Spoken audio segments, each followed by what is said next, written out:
നമസ്കാരം.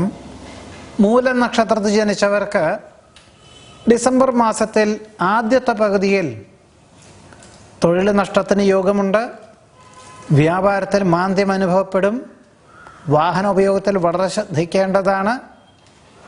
നിശ്ചയിച്ച കാര്യങ്ങൾക്കെല്ലാം വ്യതിചലനം വന്നു ചേരും. നിസ്സാര കാര്യങ്ങൾക്ക് പോലും അഹോരാത്രം പ്രവർത്തനം വേണ്ടിവരും. പൊതുവെ അഗ്നി, ആയുധം, ധനം, വാഹനം എന്നിവ ഉപയോഗിക്കുമ്പോൾ വളരെ ശ്രദ്ധിക്കേണ്ടതാണ്. എന്നാൽ മാസത്തിൻ്റെ രണ്ടാമത്തെ പകുതിയിലാണെങ്കിൽ ഈ വക കാര്യങ്ങളിലെല്ലാം വളരെ ശ്രദ്ധയോടുകൂടി സൂക്ഷ്മതയോടുകൂടിയതായിട്ടുള്ള സമീപനം സ്വീകരിച്ച് ഏതൊരു കാര്യത്തെയും അതിൻ്റേതായിട്ടുള്ള തന്മയത്വത്തോടുകൂടി സമീപനം സ്വീകരിക്കുകയാണെങ്കിൽ ഒരു പരിധിവരെ അനിഷ്ടാവസ്ഥകളെ പരിഹരിച്ച് അനുഭവപ്രാപ്തി നേടുവാനും ലക്ഷ്യപ്രാപ്തി നേടുവാനും ഉപകരിക്കും. തന്മൂലം മാസത്തിൻ്റെ രണ്ടാമത്തെ പകുതിയിൽ ആഗ്രഹിക്കുന്ന കാര്യങ്ങൾ അനുകൂലമായി തീരും. വിശേഷപ്പെട്ട ദേവാലയ ദർശനം നടത്തുവാനിടയുണ്ട്. ആരോഗ്യം ഏറെക്കുറെ തൃപ്തികരമായിരിക്കും.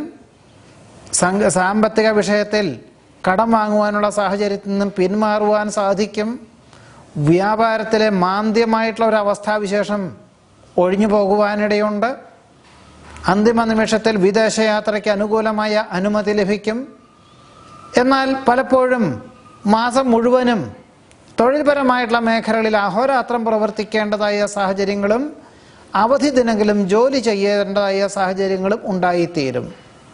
തന്മൂലം ദേഹക്ഷീണം അനുഭവപ്പെടുമെങ്കിലും പലപ്പോഴും കൂടുതൽ പ്രയത്നം വേണ്ടി വരുന്നത് വഴി പല ചുമതലകളും കുടുംബാംഗങ്ങളെ ഏൽപ്പിക്കേണ്ടതായ സാഹചര്യങ്ങൾ ഉണ്ടായിത്തീരും. സഹപ്രവർത്തകർ പലവരും അവധിയിലായതിനാലും അവരുടെ ജോലി കൂടി ചെയ്തു തീർക്കേണ്ടതായ സാഹചര്യങ്ങൾ കൂടി ഉണ്ടായിത്തീരുവാനിടയുണ്ട്.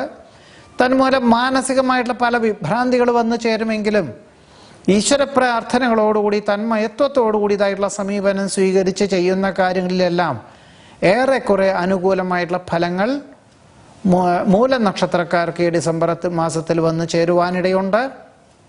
നമസ്കാരം.